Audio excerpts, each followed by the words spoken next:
Hey, how's it going?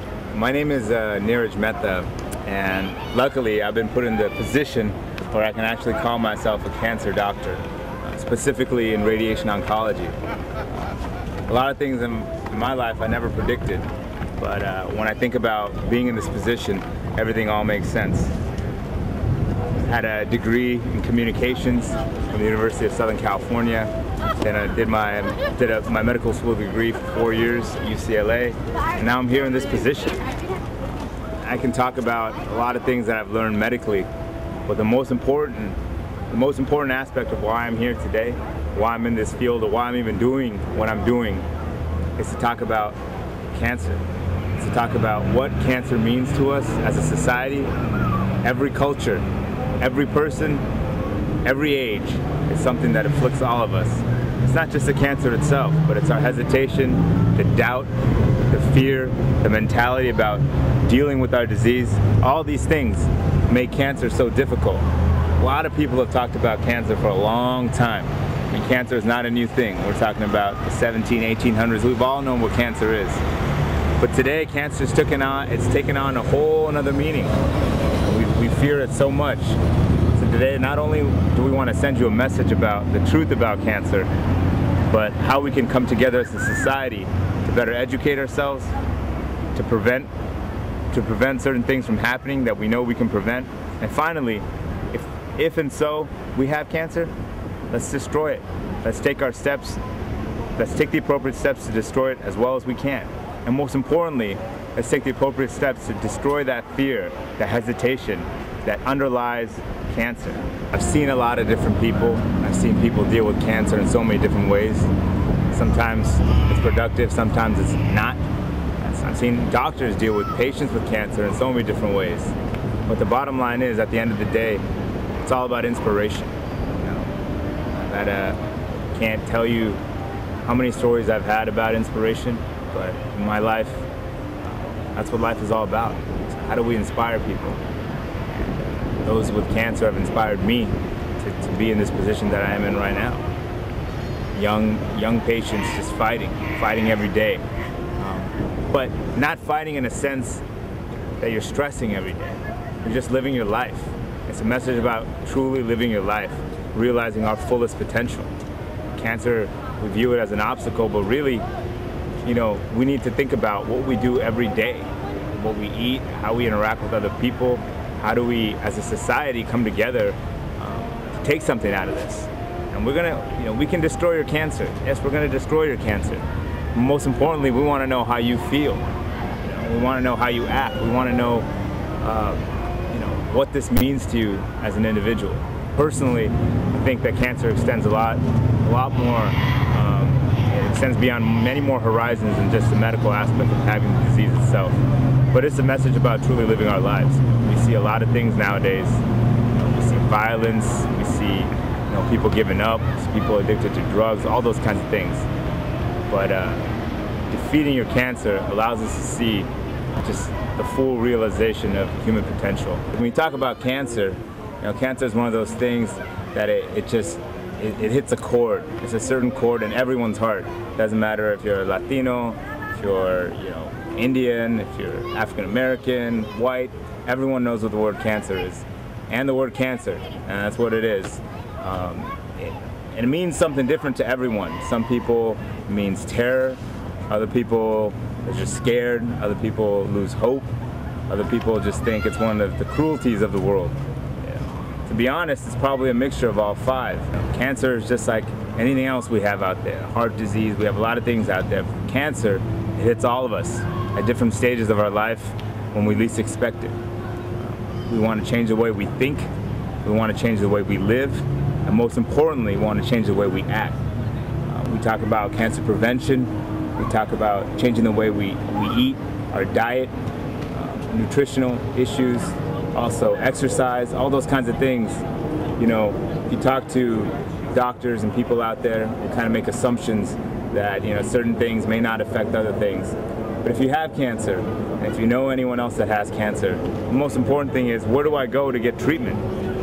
And not just physical treatment, not just treatment with drugs and all those kinds of things that definitely need to get treated. But more about the mental aspects. How do we deal with cancer? You know, how do we cope knowing and having this? Most importantly, where do I get the questions that I want answered? Where do I get the truth, right? There's so much information out there. I don't think that we're able to deal with it in the right way. And so through Destroy Your Cancer Now, we're going to be able to send a message about getting the answers, understanding the answers, and finding the solutions, and finally being able to act on the solutions for the rest of your life. So we trying to set a model for how we live in general, and most importantly, how we destroy your cancer. When it comes to dealing with cancer and thinking about cancer, the most important thing is prevention and early detection. Part of the reason I think we feel that we shouldn't do it or we can't do it is there's a lot of fear, there's a lot of anxiety about stepping up. How am I going to get tested? Do I have the resources to do so? And then if I have the resources to do so, can I handle the answer? Of course you can. And that's the whole point, and that's the message we're trying to tell you today. We got free clinics available, even if you don't have insurance. You need to be screened for cancer, know that there are ways to do so. And that's what Destroy Your Cancer Now is all about. The appropriate screening tests, potential blood draws, basically everything we know today in medicine that we can do right now to prevent what we can prevent. And that's the first step in anything, right?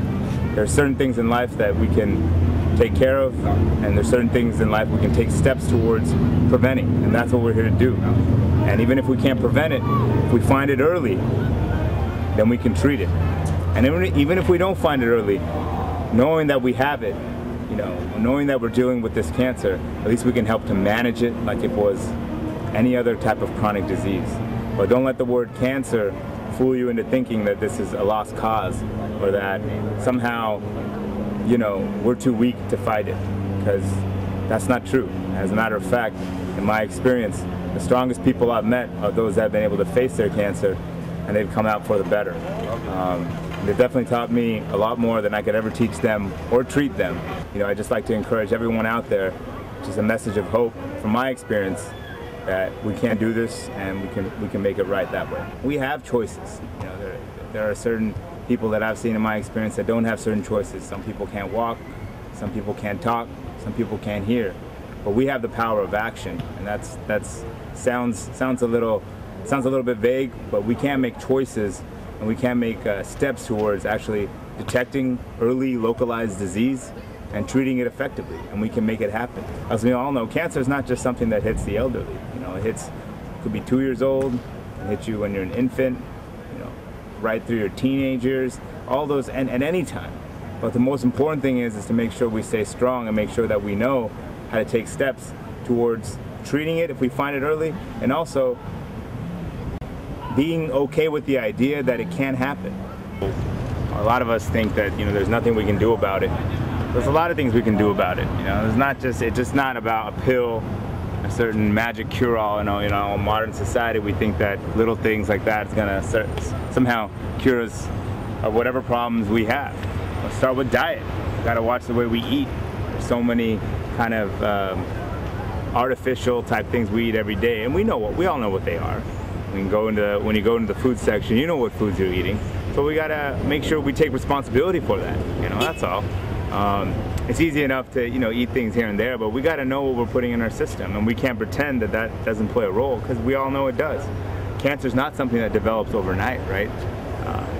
One cell that turns into a cancer cell sometimes may need to have multiple hits. So the more kind of toxins you put in your body, the more prone you're going to be to getting cancer.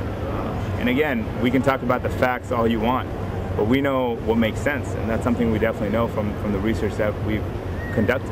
Also lifestyle choices, right? We have certain choices. We live in a society where we don't move most of the day. We got the internet, we got the BlackBerry, I'm sure you got the iPhone.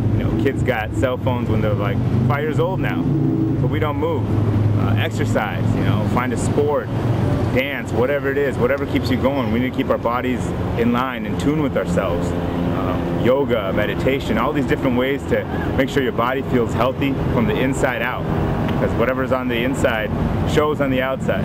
So one thing that can't be understated enough is stress. we stress in our society about everything. We don't take time out for ourselves and just really relax. I know the days can be stressful, but added stress, added tone on your body can't be healthy for it. So we need to come up with ways with stress management. Not only will that help us potentially stop cancer, but that'll help us to deal with it, if and when this should happen to anyone, God forbid.